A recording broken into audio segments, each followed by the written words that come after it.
ગામ રતનપુર, તાલુકો ઈડર, જિલ્લો સાબરકાંઠા। હીરો ફાઉન્ડેશન દ્વારા જરૂરિયાતમંદ લોકોને મદદરૂપ થવા માટે રાશન કીટ વિતરણ કાર્યક્રમનું આયોજન કરવામાં આવ્યું છે।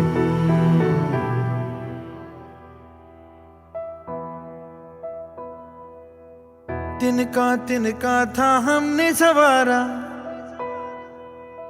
अपनी वो माटी और घर बारा,